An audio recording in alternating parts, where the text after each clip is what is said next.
এই যে বিল, এই যে বিলগুলো, বিল এই যে ডেট, এই যে বিল। কাজ করব না। না আপনার মালিক, আপনার মালিককে ডেকে নিন।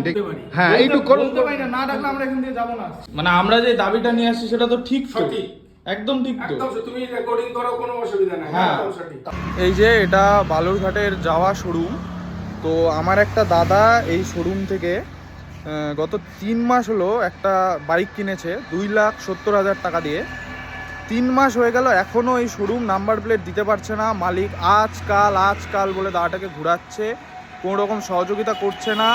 তাই আজকে আমরা সবাই মিলে এসেছি, ভিডিওটা করতে বাধ্য হচ্ছি। 2 মাস 2 দিন হচ্ছে গাড়ি নাম্বার প্লেট, এই নাম্বার প্লেটের ব্যাপারটা আমি 10 দিন হলো কাজে এসেছি।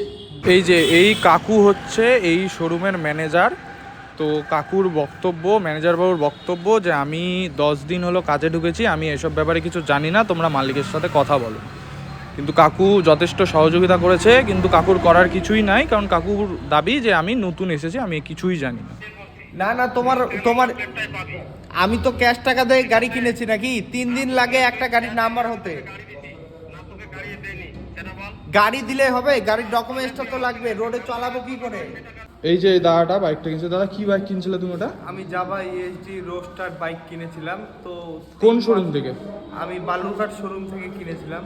কত টাকা দিয়ে? 2,70,000 টাকা ক্যাশে পেমেন্ট করেছি।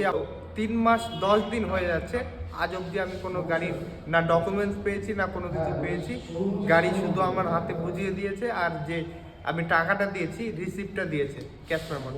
তোমাকে ইন্স্যুরেন্সটা দিছে আর একটা নর্মাল বিল দিছে, বাদ বাকি তোমাকে নাম্বার প্লেট দেয়নি, ব্লু বুক দেয়নি, কিচ্ছু দেয়নি। কিচ্ছু দেয়নি। এবার মালিককে তুমি বলছিলা? মালিককে বলেছিলাম, মালিককে বলি এই যে আজকে আসো কালকে আসো, এরকম করতে করতে 3টা মাস পার করে দিল, কিন্তু এখন আমি হাতে নাম্বার পাইনি। তুমি তো গাড়ি তার মানে বেরো করতে পারছো না বাইরে? না, পুলিশ ধরবে, ধরলে 20,000 টাকা ফাইন নেবে। তো আমার তো সেরকম ইয়ে নেই যে 20,000 টাকা প্রত্যেক দিন ফাইন দেবো।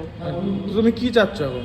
আমি চাচ্ছি এটাই যে আমার নাম্বার প্লেটটা হয় দিক, না হলে বাইকটা যেরকম নিয়েছিলাম রিটার্ন করে আমার ব্যালেন্সটা আমাকে দিয়ে দিই।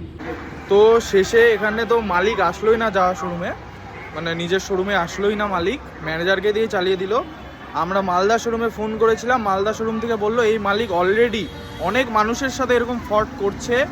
হ্যাঁ, তো ওরা আশ্বাস দিল যে ওরা ব্যাপারটা দেখবে, ডকুমেন্টসগুলো পাঠাতে বললো। তো দেখা যাক এটা কি হয়। এরকম করে যদি চলতে থাকে তাহলে শোরুম তো টিকবেই না।